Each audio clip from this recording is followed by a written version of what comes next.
নমস্কার বন্ধুরা, যমুনা কিচেনে স্বাগত। আমি আবার একটা রেসিপি নিয়ে চলে এসেছি। আজকের রেসিপি হলো ডিমের রেজালা।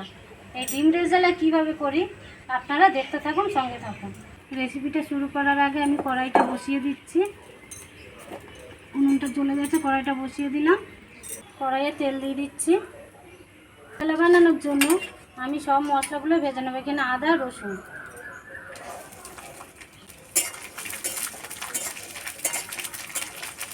মশলাগুলো আমি হালকা খোলায় ভেজে নিয়ে পেস্ট করে নেব।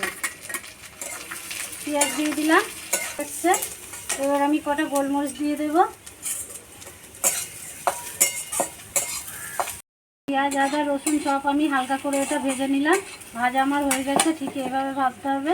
এবার আমি মিক্সচারে পেস্ট করে নেব।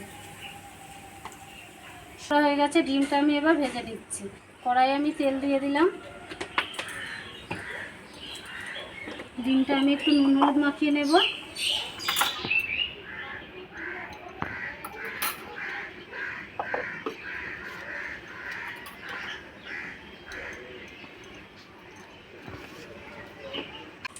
ডিমটা আমি ভালো করে নুন হলুদ মাখিয়ে নেব। তেলটা ওদিকে গরম হয়ে গেছে, কড়াইয়ে আমি দিয়ে দিচ্ছি ডিমগুলো। ডিমগুলো খুব ভাজার দরকার নেই, হালকা করে ভাজবে। ডিমগুলো ভাজা হয়ে গেছে, এরকম হালকা হালকা করে ভেজে নেবেন। বেশি কড়া ভাজা ভালো লাগবে না।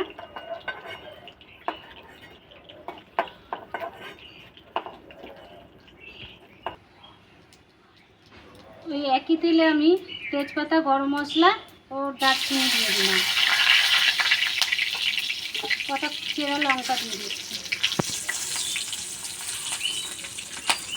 এবার ওই যে মশলাটা, ভাজা মশলাটা পেস্ট করেছি, ওই মশলাটা দিয়ে দিচ্ছি।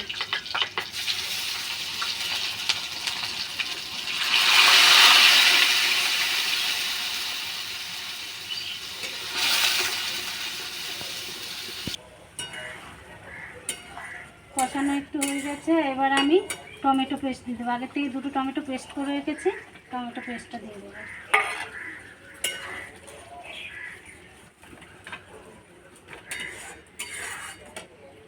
এখানে একে একে আমি কাশ্মীরি লঙ্কার গুঁড়ো, অল্প ধনের গুঁড়ো দেবো, স্বাদ মতো নুন,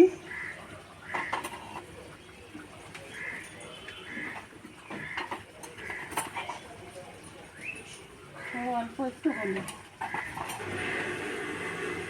এভাবে ভালো করে কষিয়ে নিতে হবে।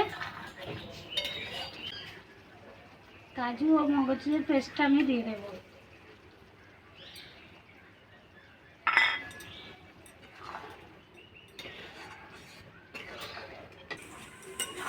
ভালোভাবে মশলাটা কষানো হয়ে গেছে। এবার আমি মশলার মধ্যে ডিমগুলো দিয়ে 5 মিনিট মতন আমি কষিয়ে নেব। উপর দিয়ে কাস্তুরি মেথি দিয়ে দেবো একটু। সুন্দর তেল ছেড়ে দিয়েছি। এবার আমি সামান্য পরিমাণে একটু জল দিয়ে দেবো।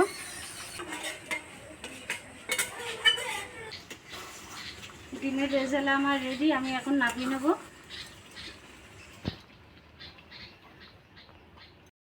বন্ধুরা, ডিমের রেজালা আমার কমপ্লিট। বাড়িতে রেসিপিটা ট্রাই করবেন। যদি ভালো লাগে কমেন্টে জানাবেন, আর লাইক, শেয়ার অ্যান্ড ফলো করে দেবেন। আর যদি ইউটিউব থেকে দেখেন, সাবস্ক্রাইব করে দেবেন।